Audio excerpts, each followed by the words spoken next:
Good afternoon, Louisiana, and welcome to Bayou Bets for Monday, December the 19th. Zach Ewing, along with Spencer, the Guru Urquhart, here on a rainy, cold, dreary Monday. But Christmas is coming, and the Saints won yesterday, Spencer, so we can all be jolly. Right, yeah, it's a season sweep over Atlanta. They're still fighting. I wasn't too impressed with their second half performance, but luckily they did enough in the first half to get it done. So yeah, glad Yeah, to see them get off the schneid. it would have been very 2022 Saints-like to blow that game yesterday, but they did not, and so maybe things are turning around. It's probably too little, too late. We'll talk about that. We'll talk about more. Get your Saints questions prepared. Terrin Waack, one of our Saints beat writers for the Advocate and Times-Picayune, she's going to be on with us in just about 5 minutes. So looking forward to that. And we'll talk some Saints-Falcons. We'll talk some Saints-Browns coming up in just 5 days. They play Saturday afternoon in Cleveland. It is going to be cold and windy in Cleveland. In fact, I don't know if anyone saw this or if anyone had paid attention to it, but check out the over-under of this game, 32 and a half.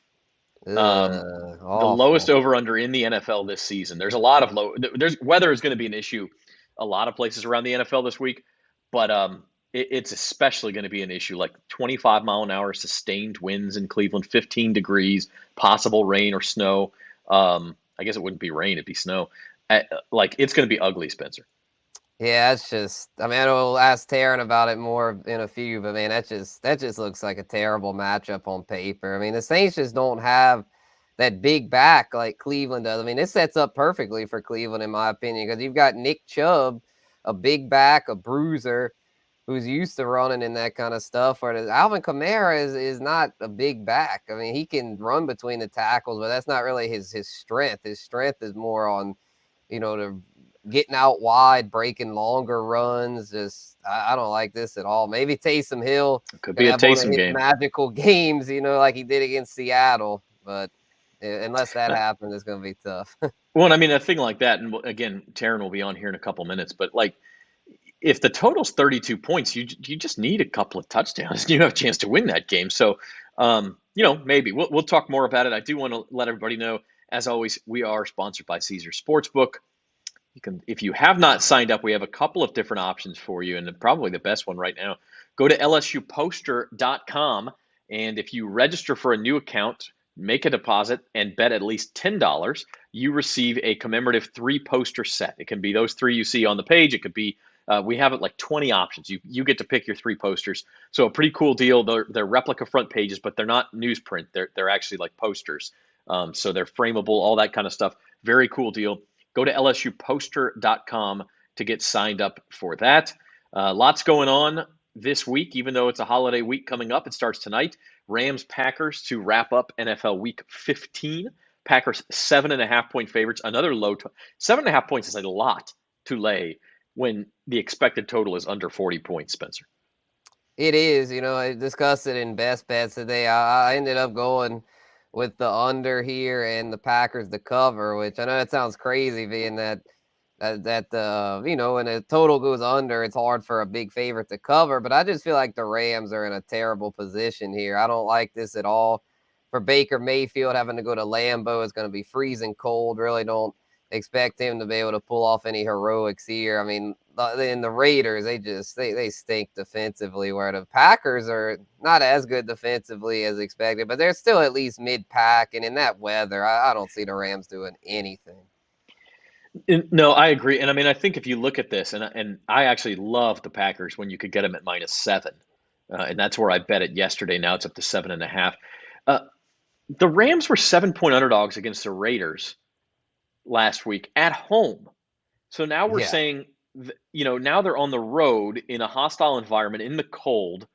Baker Mayfield may be a better grasp on the Rams playbook, but you've also now seen some film, if you're the Packers, on what Baker Mayfield looks in this offense. So is that advantage negated a little bit? And so we're saying that they should be the same 7-point underdog on the road at Green Bay as they were at home against the Raiders. Are the Raiders that much better than the Packers? I don't think so.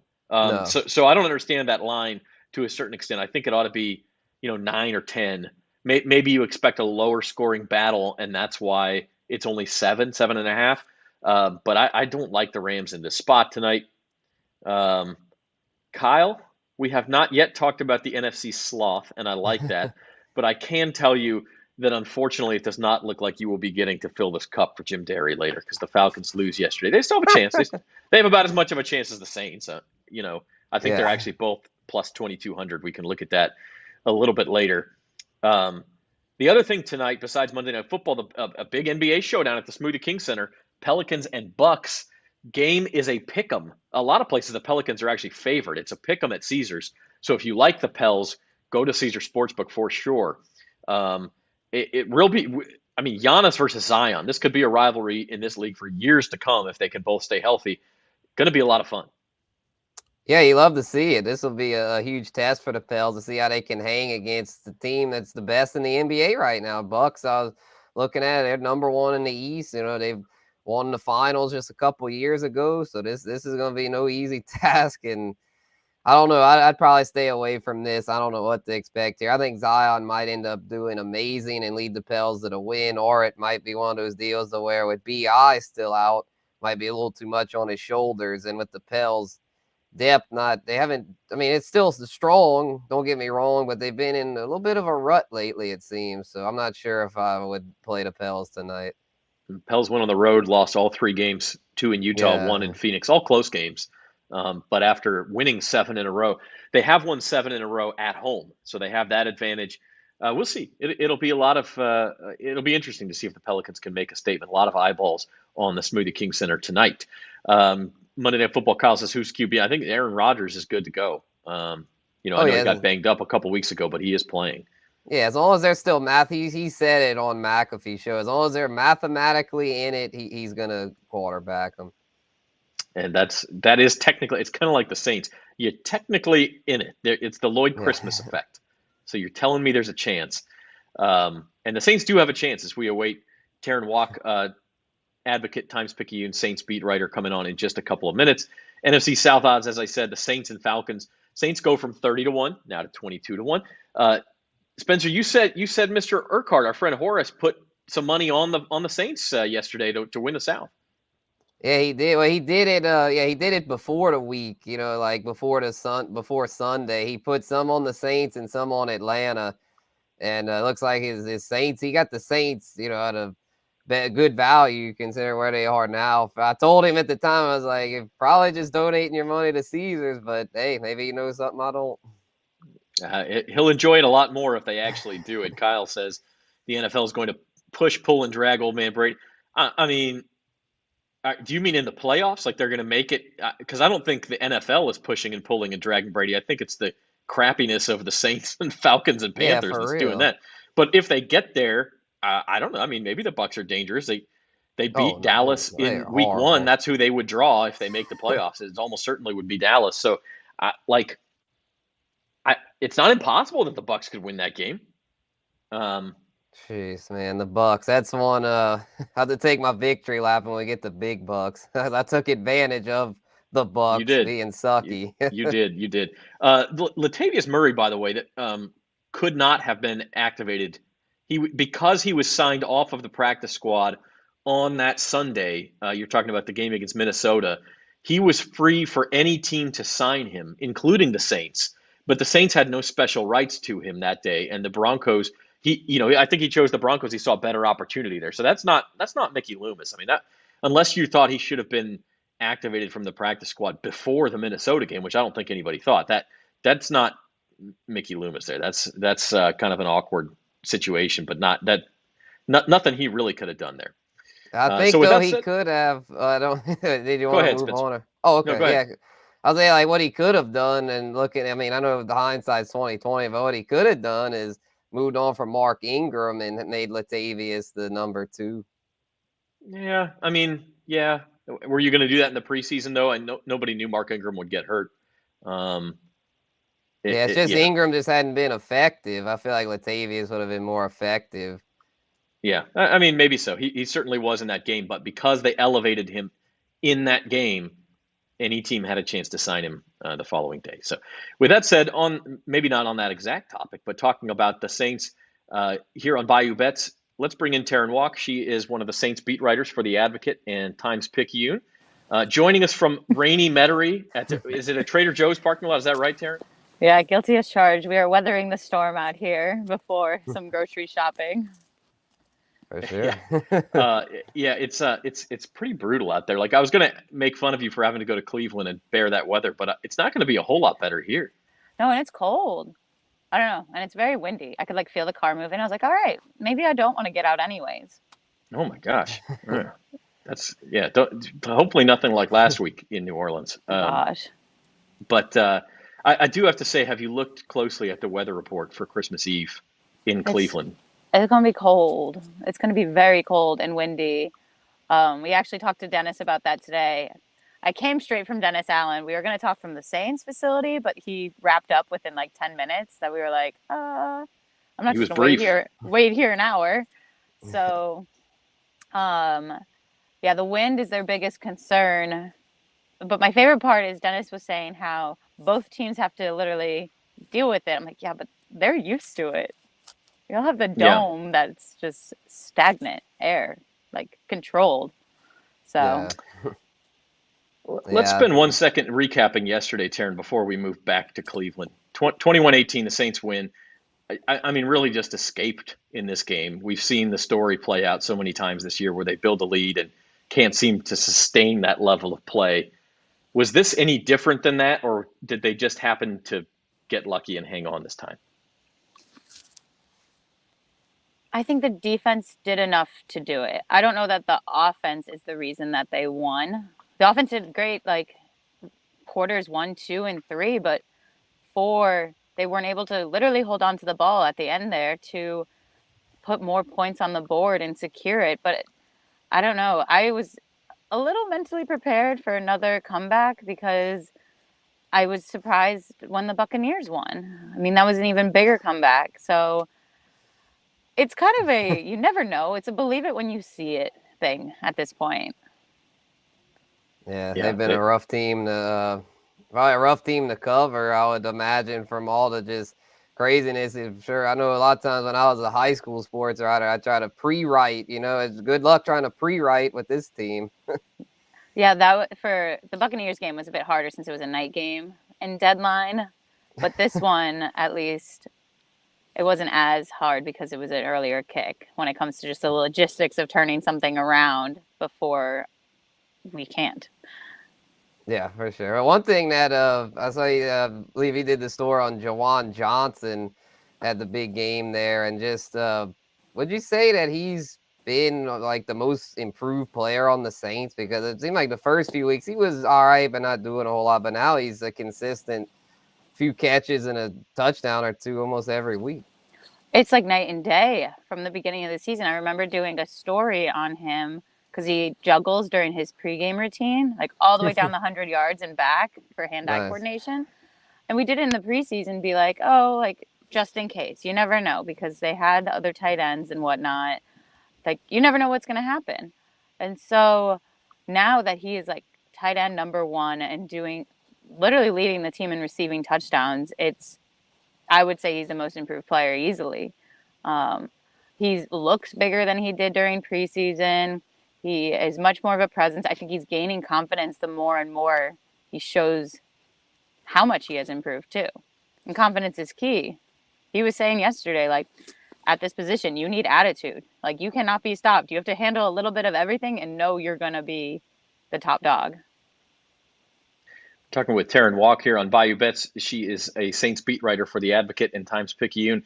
Writes a column every week. I guess it's like Sunday night, Terrin, called The Inside Look, where you kind of look at stats and trends and things like that. Very interesting. And one of the ones that even in a dreary season, I think makes Saints fans happy, will be the all-time record now against the Atlanta Falcons. Yes, they're winning. Is it 54-53? I don't have it right in front of me. That's what you got here. It's now 54-53 Saints. Better be right then. But no, I saw that because we get like this stat note packet after games. And a lot of the times, sometimes we get it too late that it won't make the print, or sometimes the facts are too random that they won't fit a story. And this is like that kind of story where it's random facts, stats that just stand out with something I did in college covering Alabama. So I was like, why don't we do the same here? I mean, there's things that it's like, this is never going to make a story, but it's a huge part of the game. So that's my favorite part. And I always do it, the day after the game. And it was like a cheesy marching on, like, I don't know. I came here and I was like, what's the best pun I can come up with to lead into this? You come to the right place because we like puns and we like numbers and trends. So that's right up our alley here. Speaking of that, there's a lot of talk about, the Saints went from 1% chance to make the playoffs to now 2% or 4%, depending on where you look. As they prepare for these final 3 games in Cleveland on Saturday, then in Philadelphia on New Year's Day, and then home against Carolina, the mood in the locker room, I have to assume that these guys are going to fight until it's no longer possible. And even then, I don't think they'll quit. But is the mood still of, hey, we've got a shot at this? I think so. I mean, I think the mood may be more so now, not let's look at how we have a chance, but let's take it one game at a time more so than others, because they've always said they want to fight this entire season. Like the mood, there's been so many frustrations, but the consistent thing throughout it is we have the talent, we can do it. Like every player has basically said that. It's just putting it together. And I've asked, like, I think it was Cam Jordan, like, is there a disconnect? He's like, no, it's just not showing up on game day. And like guys are frustrated. Guys know what's going wrong. Like it's not like they're naive to it. I mean, we're out here putting it on the internet every day too, but I think they are going to fight through it. I mean, this win probably gave them that boost, an extra boost to be like, hey, 3 more. And there's a chance. It's a small chance, but you're saying there's a chance. Yeah, it's the Lloyd Christmas effect, as I said. Starts on Saturday with Cleveland. Again, the weather is going to be a major factor in this game, assuming the forecast holds up. Browns 3-point favorites right now. That over under, as we mentioned at the top, 32.5. Are the Saints capable of winning a game like that? I mean, I guess they have to be. But you're talking about a 13-10 game, a 16-13 game. And are they capable of doing it on the road? I mean, that's something we really haven't seen this year. The defense has been stepping up in recent weeks when it comes to limiting points. Albeit they haven't won all those games, but I think it'll be interesting to see if they can do it for the first time back to back. I think sweeping the Falcons this season has given them an extra boost. The difference is they did just face a brand new quarterback that it's like the 89 passing yards, which is a season low. Is that a fluke or a one-time thing, or are they going to be able to do that again and limit that? The run is what's really concerning because they're still putting up opponents are still putting up big rushing yards. I mean, Tyler Algier, did anyone really know his name? I knew him. I'm a fantasy football guys. degenerate. Okay. So I definitely knew his name. But speaking of that, that's actually my next question for you, Terrin. Do you see the Saints run defense being able to bounce back against Cleveland? Because I mean, Cleveland with Kevin Stefanski's zone run scheme, Nick Chubb, Kareem Hunt, they've got one of the top running games in the whole NFL. So do you see the Saints being able to match up against that? The thing that's been so interesting about this team is you can't besides the turnovers and penalties, there hasn't been like any consistency. Like the biggest consistency is inconsistency almost. Because I think back to Josh Jacobs, who is having there goes the car light, is having like a really standout year with his rushing yards, and they limited him Leads the league. Yeah, and they limited him to like what was it, 30 something really low. So it's just, there's like spot moments where you can be like, they did it, and they did it really well, and then there's other games where it's like, hey, so and so went for 100 yards all on his own. I don't know. I mean, it's just going to be a must on Saturday. You have to stop that running game in that weather because that's all Cleveland's going to do. You stack the box, because it's going to be hard to throw. They force Watson to beat you, I would think. Mm-hmm. We had a comment before we let you go, Terrin. Kyle here, who's been bemoaning the Saints' fate here. But I mean, I think this one, if they figure out how to get that first down against the Bucks a couple of weeks ago and win that game, it's such a massive difference. I mean, they would be tied for first place and own the tiebreaker over Tampa Bay, and they could even afford to lose one of these games and still win the division. Instead, with the way the tiebreakers work, it's, as we said, it's almost an impossible task. It's like 2%, 4% chance of this happening. I know the players aren't going to say coulda, woulda, shoulda, but is that still affecting them? I mean, I think it's still affecting the fan base. I think there are so many coulda, shoulda, woulda moments throughout this season. Like, none of these games, I don't want to say none, but like most of these games have been rather close, or like they're in it until they're not at all. Like, it's, I don't know. You know what I mean? Like, I think of London, like, imagine had that field goal been made. Sure. What would that have changed for the rest of the season? Or everyone thought they were going to beat the Panthers and then they didn't. So had they done that as expected? It's so many little like things here and there where you're like, how did this team end up 5-9? You know, Yeah, I don't know. That might just be me. No, I mean, I think they're better than that. But even with all those things, that one in Tampa Bay is the one that's like, yeah, there were 6 things within one quarter, within one half of one quarter, that could have made a huge difference. But that's how it goes, and that's how you get put in this situation. So, nothing Terrin, surprised me from Tom Brady, though. Well, that's true. That's true too. That's one of the things. So, Terrin, we appreciate you joining us and taking the time. Enjoy the shopping and be safe out there. Sorry it was under these circumstances. We were going to be from the Saints facility. It's going to be live from the Saints, from the brilliant Airline Drive facility in Metairie. But we'll take Trader Joe's too. We appreciate it. I kind of prefer Trader Joe's a bit more. Yeah, nice. They have samples. Yeah, they're back. Bless. Yeah, great. All right, thank you, Terrin. Thank you. Y'all. Thanks, Terrin. All right, that's Terrin Waack. We appreciate her joining us to talk some Saints. Kyle, you got you got Kyle, man, he's off his rocker today, huh? You need some therapy or something, man. It's not that bad. Saints will get. I mean, they might, but I honestly don't think either team stack the box. I don't think either team can run away with that game just because of the conditions. Unless one team's unless you're talking about a bunch of turnovers, it's going to be a 10-7 game or maybe a 13-3 game. And I will say this: if the Eagles should beat the Cowboys on Saturday, they clinch the number 1 seed in the NFC. They have nothing to play for anymore. That doesn't mean they're going to automatically rest everybody against the Saints the next week. Jalen Hurts shoulder. But maybe injury. It does mean Jalen Hurts gets rested. Yeah. A couple guys who are banged up. Like that trip to Philadelphia on New Year's Day is not impossible simply for the fact that if Philadelphia has clinched everything, they may choose, because they would get a bye week at that point, right? On January the 15th, they would already have a bye week. Chances are they're not going to want to take rest on the 8th and the 15th and have 2 full weeks off. So if they did anything, they would give these guys week 17 off, then they would play them week 18, then they get the playoff bye. Like, I'm just thinking from the Eagles' perspective, maybe that helps the Saints if we're going forward. I mean, again, Lloyd Christmas, right? Like, we're talking a very slim chance here, but things are potentially still there for the Saints to at least dream. Yeah, and another positive spin on it, if this Jalen Hurts shoulder injury ends up a thing where he misses multiple weeks, Gardner Minshew would then step in at quarterback. And I'm pretty sure Minshew faced the Saints when he was a rookie in Jacksonville and completely stunk up the joint. So the Saints can go back to that film, and they should be able to slow them down. Yeah, I mean, and we're getting ahead of ourselves. And the other factor here as we look at these odds is the Bucks still have to lose twice more, and their schedule stinks. They play at Arizona on Christmas night, on Sunday night.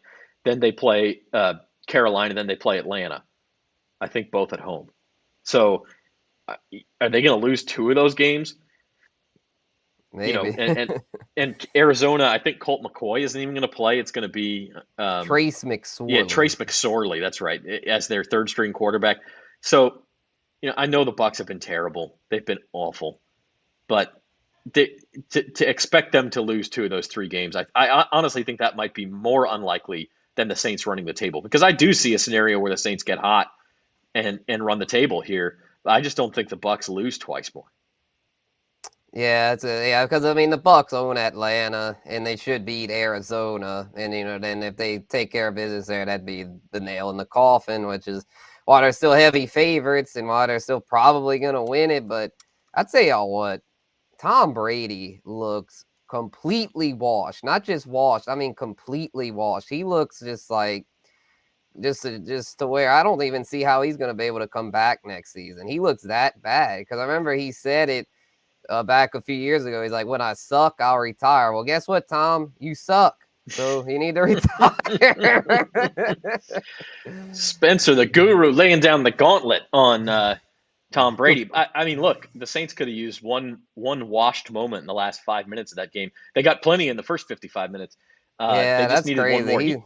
He's still pretty good in those 2-minute drills. I'll give him that. Summons that magic a little bit. Yeah. And so I don't know. Like I do need to take it back. The Bucs only have one home game left. It's against the Panthers. Their Week 18 game is in Atlanta. And so, if you're the Saints, like you just hope to get to the point where Week 18, if Atlanta helps you out and you beat the Panthers at home, you can then win the division. That's the goal, is to get to that spot. And maybe there's a chance then. But in order to do that, you need Tampa to lose either to Arizona or Carolina, and you need to sweep this road trip. So very slim chance, and maybe not even worth talking about. So we'll talk about some other things. You're watching Bayou Bets here on bet.nola.com and the Bayou Bets YouTube channel. Do us a favor. Comment, like, subscribe. Help us out. Grow our audience. Share the videos with other people, especially if you're watching it on demand. Easy to share. Give us a review. We're also on Apple Podcasts. If you prefer in podcast form, I post these on Apple Podcasts and Spotify every day when we're done. And we'd like to remind you, go to lsuposter.com and bet $10 to get a 3-poster set of LSU championship posters, or Joe Burrow Heisman posters, lots of different choices. You can even get the 1958 National Championship Advocate page as one of your posters. You get to pick out the 3. Pretty cool deal. LSUposter.com. With that said, let's bring on Zoe Collins-Rath, our producer. She is under the weather and yet still here because we're dedicated to Bayou Bets, Zoe.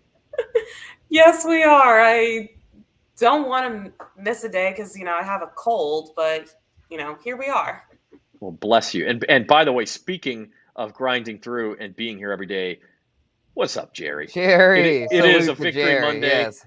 and the Saints did sweep the Falcons, I hope that was yes. intentional. Was that intentional? The Falcons. Falcons. Oh, definitely, yeah. Falcons. Yeah.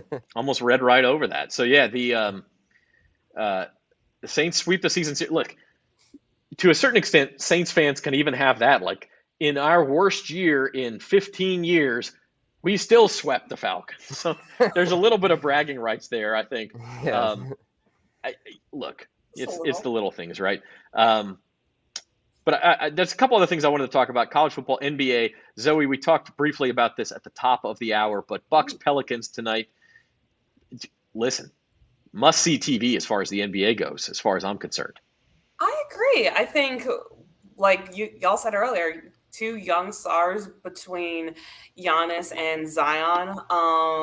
And I think, if anything, keep an eye on that battle below, only because it's going to be this big behemoth of a man against a lean, strong string bean in Giannis. And, as a forward and center in my youth, I love those battles. Those are hard-fought battles in the paint. And if the shooting isn't that great for the Pelicans, they're going to throw the ball in to Zion and have him battle one-on-one, and it will be very interesting. And I have a feeling that that's going to be how the Pels are going to score their points if their shooting isn't hot. Yeah, it'll be fascinating to see if those coaches have the star players guard each other, or if they give them a break when they're on the defensive end and have a Jonas Valanciunas try to guard Giannis, or even try to guard him on the perimeter with somebody smaller. I mean, yeah, it's going to be an interesting chess match, Spencer. Mm-hmm. Yeah, you could. I mean, Herb Jones is back. I think that could be a key factor. Not on Herb, Pell's best defender, so probably rotate between him and Zion, Jonas. Because I mean, the thing is, though, with Giannis, I mean, he's like their whole offense right now because Chris Middleton's out tonight. So that plays into the Pels' favor. I feel like that's part of why this line's a pick 'em. If Middleton was in there, I think the Bucks would be favored by a couple points. But with Giannis having to pretty much do it all, outside of Drew Holiday, they don't really have – they've got quality depth there in Milwaukee, but not a whole lot of go-to scoring options outside of Giannis. So it should be interesting. Yeah, and of course, no Brandon Ingram for the Pelicans either. So you wonder what the line would be if both teams were full strength. If this was, of course, if it was the playoffs, we're talking NBA Finals at this point. So interesting. Bucks are the second favorite to win the NBA title behind the Celtics. The Celtics have had a rough go of it. They've lost 3 out of 4 on that road trip out west and then come home and lose back-to-back games to Orlando. Surprising. But Milwaukee, the second favorite. You see the Pelicans have made the front page, though. They're down there at the bottom along with Memphis. And by the way, Memphis at plus 1,600 in my book is a good bet. Yeah.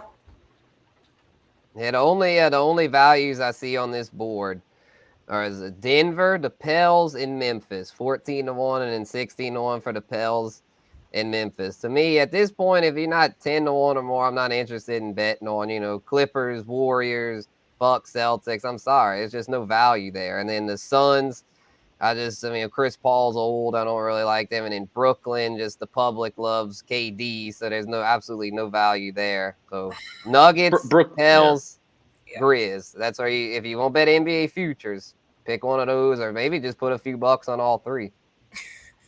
Anything but the Nets. I feel bad for Kevin Durant. He's such a great player, but he has had terrible luck with teams in the past, with the exception of the Warriors. But he chose that situation, though. He chose to go there. He did, but I don't think it turned out the way he thought it would. No, of course not. But my sympathy only goes so long. And I mean, look, Brooklyn's got some talent. Is there a universe in which they get to the NBA playoffs, make a run? Yeah, I suppose there is, but it's less than 12-1. I mean, it's not like they've been beaten up on a weak schedule lately, and so they look a little bit better. I still don't think they can compete at the top. But seriously interesting. I did grab the Celtics at 6-1 early in the season. Now they're 3-1. So we'll see. They got to kind of turn it around. Other thing this week, of course, bowl games. I think it's the Boca Raton Bowl going on right now. Marshall's beating up on UConn. You got to love that. Like, you don't watch these teams all year, and then we all have to make bowl picks. In the Boca Raton Bowl, I'm a hammering Marshall minus 12. Well, good for you because it hit. We do have some personal insight. The New Orleans Bowl is Wednesday night at the Superdome. South Alabama, 4.5-point favorite over Western Kentucky. And our own Zoe Collins-Rath, your cousin, playing for WKU. Is that right? Wesley Horton is playing in the New Orleans Bowl with Western Kentucky tomorrow. And he got you a ticket, I hope. I need to talk to his mother about that later. Yeah, because listen, whole family's coming down or as best they can. So it'll be an interesting few days in my apartment and in the city with all my family members coming in to watch. But I'm confident in Western Kentucky. They can sort of pick and choose their moments, but I don't know. Something about that line seems odd to me, and I just can't put my finger on it. I asked Zach and Spencer. I agree with you. I'm not surprised USA is favored, but I've bet on Western Kentucky a lot this year. I did pick them outright to beat Indiana early in the year, and they blew that game at the end. Should have won the game at Indiana. Yeah. But they've been profitable for me, and I'm a little surprised to see that number all the way up to 4.5. But again, here we are talking about seeing 3 combined games from these two teams and talking like I know something, Spencer. Yeah, I think I've seen a combined one maybe of these. I think I may have watched a little bit when South Al played UL, but yeah, I'm not too familiar, as evidenced by the fact that I'm in dead last in our bowl pick. I need to brush up on my Maction and Sunbelt, man. Shout out to Devin Jackson. Yeah, Devin could help us out with that. I'm just glad Devin's not around to wreck us on these bowl picks. Oh, yeah, he'd clean our clocks. This week, you see the NOLA Bowl right there in the middle on Wednesday night. These first 2 are tomorrow. Who doesn't like the Idaho Potato Bowl on the blue turf on a Tuesday afternoon when it's cold outside? Then I guess Boca Raton's tomorrow. It's Myrtle Beach. It was the Myrtle Beach Bowl today. Yeah, Myrtle Beach is today. Okay, thank you. And then going down, you have Baylor playing Air Force on Thursday. And then Friday, Spencer, our alma maters both in action. They're both underdogs. UL getting 7 against Houston up in Shreveport at the Independence Bowl, and Mizzou a 1-point dog against Wake Forest in the Gasparilla Bowl. Yeah, Zach, I think your alma mater has a lot better chance than mine. I'm not feeling this matchup at all for UL. I think there's a chance we get boat raced. I mean, I hope I'm wrong, but I just don't like the matchup. I was kind of looking at it. Houston's a team that can put up points in bunches. And I mean, UL's defense has been all right this year, but they've been vulnerable. They're not the same defense they had under Billy Napier since they lost so much talent to the portal. So maybe it'll surprise me, but I'm at Houston's one of my best bets for the bowl stuff. Gabe's that. I think he's out there in Houston. The third alma And mater on the Mattress Mac. screen is the Colorado Buffaloes, the Fighting Deion Sanders. Did you watch Deion in his last game at Jackson State last Saturday?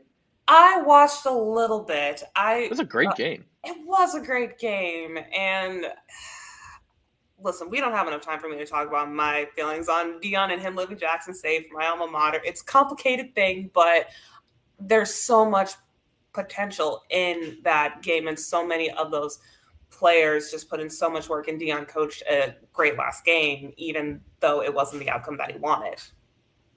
You could tell he cared, though. Like I picked NC Central partly because I thought it's possible these players have quit on Deion, blah, blah, blah, blah, blah. That wasn't the case at all. But I also picked NC Central plus 15 in that game just because it was like Jackson State has only beat half of the teams they played by that many points, and NC Central might be the best team they've played. So why are they getting 15 points here? So to me, that was an easy pick. But Public loves Coach Prime. That's why that line was as wide as it was. Right. Speaking of our picks, you can find our bowl picks on bet.nola.com. Spencer, Jim, and Gabe and I have all picked all 41 bowl games. So each day, check that file. We've put them up, game by game as well to find out our picks and follow along. And then in our big bucks, this is probably the first time this has happened all year, guys. Hey, we all won money. Let's get it. Only it. took to week 15, but we all finished in the black this week. Nice. Jim had a good week because I think I lost my best bet and y'all two won it, and that's why I didn't win as much money, which is the story of my season in big bucks. But still, good week, Spencer. And the Bengals chalk worked out for you. I was teasing you early in the game. Yeah, it did work out. I was worried. I'm not gonna lie. I was like, man, they just look like they came out flat. I was like, damn, maybe Brady's back, but I was like, nope. He went back to being the old man there. Completely choked it away. Love to see it. And that the way they did to the Saints. Nice to see him get a taste of that medicine. And then shout out to the Jags too. Trevor Lawrence. They're coming up on the Titans, Jim. Only one game back. You better watch out, bud. You might be owing me a po' boy. And I mean, look, they play each other week 18. So Jacksonville's got somebody tough this week. The Jets. Oh no, they play the Jets on Thursday night. Yeah. Which is relatively tough. But the Titans still have they get the Texans this week, but then I think they play the Cowboys and then they get at Jacksonville to finish. So that race is going to come down to the wire. It could come down to that Week 18 game in Jacksonville. So if the Jaguars can sweep that season series, they very well could win that division. Probably the closest division race there is right now. Yeah, pretty insane. Yeah, Trevor Lawrence has really turned the corner, so I'm gonna keep riding with him. Yes, he has. While we're on the topic of bowl games, real quick, LSU. We talked on Thursday. They were all the way out to 14.5-point favorites with all the Purdue opt-outs. We've finally seen some buyback on the Boilermakers. Enough buyback to get that line back to a flat 14. Still, though, I think, it's a hard game to bet on because it's hard to gauge motivation, and you're really gauging Purdue's backups against an LSU team that's going to have a lot of starters playing.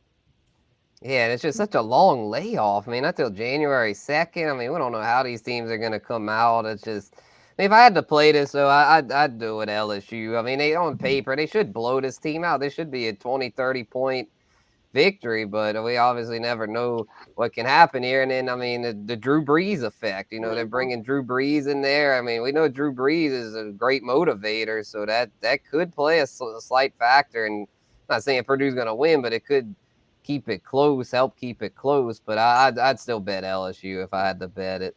I would too.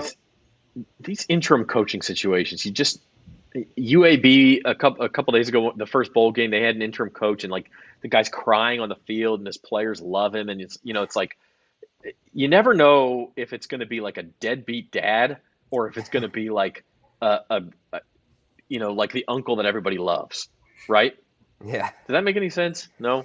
Yeah, it kind of did. Yeah, I see what you're saying. You just don't know how these teams are going to play for these guys who this is the only game they're going to coach them in. I mean, we saw it last year with LSU, and that was a weird situation because they had so many opt-outs it wasn't the same team. I don't know. I will say this. The Cotton Bowl, Tulane is going to be motivated as hell to win this game. Having said that, I think USC may be pretty motivated too. This line has been all over the place. It's ticked up a point in the last week. It's now Trojans -2.5. Continue to think Caleb Williams is going to play.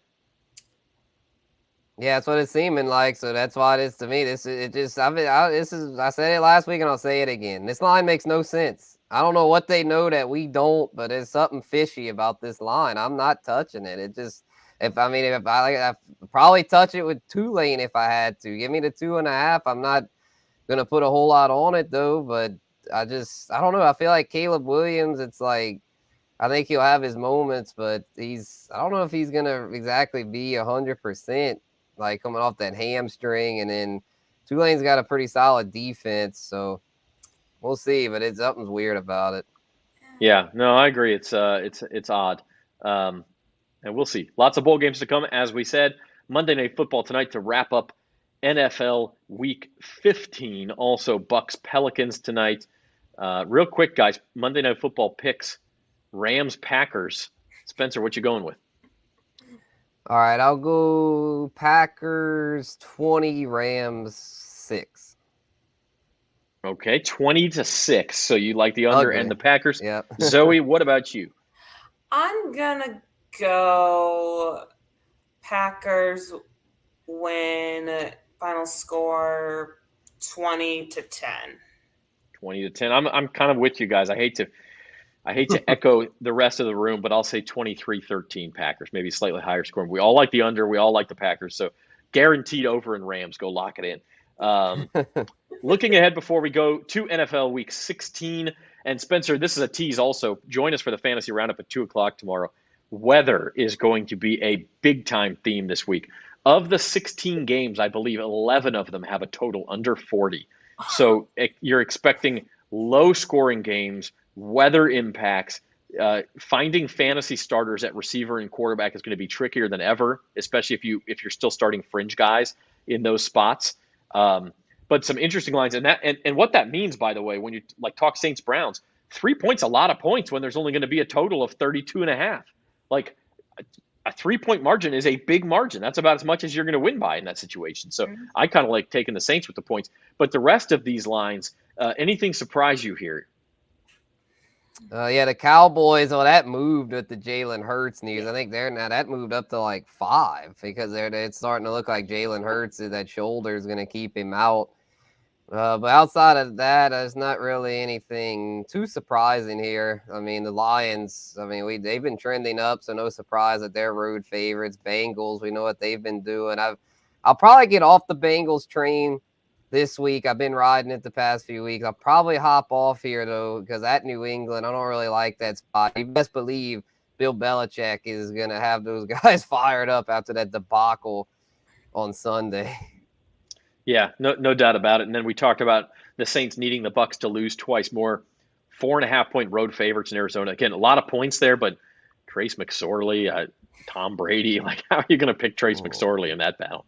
The only way is you understand that they're going to be in Arizona. It's going to be dry, and they're going to be, they're going to be at altitude a little bit, and, altitude on the old lungs when you haven't been in one of those places, it's not going to go so well for Tom Brady, I don't think. Yeah, Phoenix is in the valley. It's not that high. Yeah, their defense stinks to where, I'm not going to bet it, but if I had to, I'd take the Bucks because, really Godwin and Evans, you still got talent, but I'm not playing that. That'd be the ultimate Mabel pick there. Bucks chalk. I'm not taking it. Yeah, maybe, but Mabel may be off of Tom right now because he's lost her a lot of money this year. Cowboys, by the way, are up to a 6-point favorite in that game. And I'm going to say right now, I may go the other way. The way the Cowboys are playing, I don't know that they should be laying 6 points, even against an Eagles team with a backup quarterback. The Eagles are good on the lines. It's Gardner Minshew, man. He's got the power to mustache. Gardner Minshew, that's right. As backup quarterbacks go, he's pretty good. Especially if that line gets up any higher. I really like the Eagles there. So very interesting. I think that's our show for today. Spencer, we got the Fantasy Roundup tomorrow. Lots of weather talk. I know everybody loves weather talk, but it is going to affect your fantasy lineups this weekend. Yeah. Yeah, it'll be interesting. It's like, man, I've got a couple big money leagues on the line. It's like, man, I hope I don't get messed over because of that, because my teams have been rolling. But with this weather, it could throw a monkey wrench into those plans. One of them's a $1,000 payout to the winner. The other one is, I think they're both $1,000 payouts. So fingers crossed that I can win at least one of them. Hopefully both, but at least one would be nice. Yeah, no doubt about it. Zoe, your final thoughts? I know, as we said, Giannis versus Zion would be a lot of fun tonight. It will be, but if you're watching a football game and it's cold, listen to the girl from the Midwest. Have on multiple layers of socks and keep your core warm. So all the sweatshirts, t-shirts that you can find. But noted. By the way, complain. We already know it's cold. Shout the hell out to any Saints fans going to Cleveland. You are dedicated people. If you booked a trip to Cleveland on Christmas Eve to watch a 5-9 team play in 15-degree weather, that is the ultimate fan. I mean, seriously, that's incredible. I saw a lot of Saints fans when I was in Pittsburgh for that game and thinking, wow, that's, they're not very good and it's kind of cold and it's a long trip. But also, it was still earlier in the year. Pittsburgh's like one of those places you want to go see the Steelers play if you're an NFL fan. Like that's all fun. This is Cleveland on Christmas Eve. What are we doing? Like, so if the Saints fans there, shout out to you, because you are like the ultimate Saints fans, and maybe you'll get rewarded. Maybe you'll get rewarded with an ugly victory that keeps the Saints alive for one more week. And hey, you're still alive going into the new year. That's pretty good. They'd still be alive going into New Year's Day. So a Christmas miracle. You're telling me there's a chance. That's right. All right. Jim Dare will be back on Thursday. Our thanks to Terrin Waack for joining the show today, talking some Saints with us. Read her stuff in the Times-Picayune and at NOLA.com. For Spencer the Guru and for Zoe Collins-Rath, our producer, I'm Zach Ewing. Thanks for watching Bayou Bets.